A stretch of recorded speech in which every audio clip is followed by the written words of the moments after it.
আসসালামু আলাইকুম। আজকে আপনাদের সাথে শেয়ার করব হাঁসের মাংস রান্নার রেসিপি। তো আমরা নরমালি যেভাবে হাঁসের মাংস রান্না করি সেটার থেকে এই রান্নাটা একটু ডিফারেন্ট। আমি আমেরিকায় আসার পরে আমার একজন আন্টির কাছ থেকে এই রান্নাটা শিখেছি। তো এখন হাঁসের মাংস রান্না করার জন্য প্যানে দিয়ে দিচ্ছি পর্যাপ্ত পরিমাণ তেল। তেলগুলো গরম হয়ে আসলে এখন দিয়ে দিচ্ছি 1 চা চামচ পরিমাণ মেথি। মেথিগুলোকে তেলের সাথে একটু ভালো করে ভেজে নিব যেন মেথির ঘ্রাণটা ছড়িয়ে পড়ে।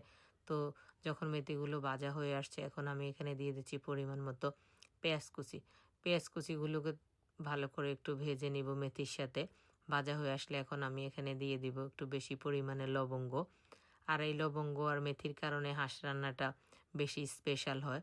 যারা হাঁসের মাংস খেতে পারেন না অথবা গন্ধ লাগে যাদের কাছে, তারা এভাবে হাঁসের মাংস রান্না করে দেখবেন, খেতে খুবই ভালো লাগে, কোনো গন্ধ থাকে না। তো এখন এখানে দিয়ে দিয়েছি আমি 1 টেবিল চামচ আদা বাটা, 1 টেবিল চামচ রসুন বাটা। এগুলোকে একটু ভালো করে ভেজে নিচ্ছি। আর এখন বাকি মশলাগুলো দিয়ে দিচ্ছি।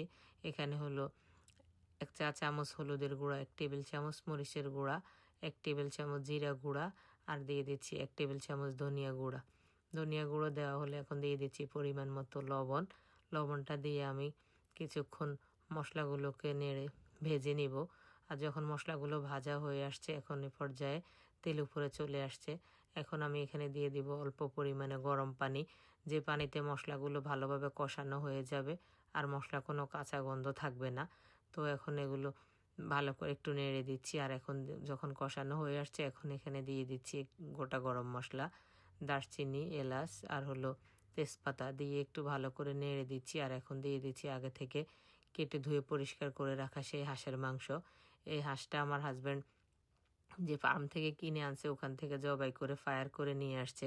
বাকিটা বাসায় আনার পরে আমি এগুলোকে ভালো করে পরিষ্কার করে একটু ছোট ছোট করে কেটে নিয়েছি। আর হাঁসের মাংসটা একটু ছোট করে কাটলে ভালো লাগে, মশলাগুলো ভিতরে ঢুকে। তো এখন হাঁসের মাংসগুলোতে বলক চলে আসছে। এখন আবার একটু নেড়ে দিচ্ছি। নেড়ে দিয়ে এখন আবার ঢেকে দিব, কষানো হওয়া পর্যন্ত অপেক্ষা করব। তো এ পর্যায়ে হাঁসের মাংসগুলো কষানো হয়ে তেল উপরে চলে আসছে। তো এখন আমি এখানে এগুলোকে একটু ভালো করে নেড়ে দিয়ে পরিমাণ মতো দিয়ে দিব গরম পানি, যে পানিতে ভালো করে রান্নাগুলো হয়ে যাবে, হাঁসের মাংসটা রান্না হয়ে যাবে। তো এখন আবার একটু নেড়ে দিচ্ছি, নেড়ে ঢেকে দিব যেন একসাথে রান্নাটা হয়ে যায়। আর আপনারা এইভাবে হাঁসের মাংসটা রান্না করে দেখবেন, এটা খেতে খুবই ভালো লাগে। বেশি লবঙ্গ দেওয়ার কারণে যে একটা ঝাঁজ আসবে হাঁসের মাংস থেকে, সেরকম কোনো ঝাঁজ কোনো গন্ধই আসে না, বরং হাঁসের যে গন্ধটা থাকে সেটাও থাকে না।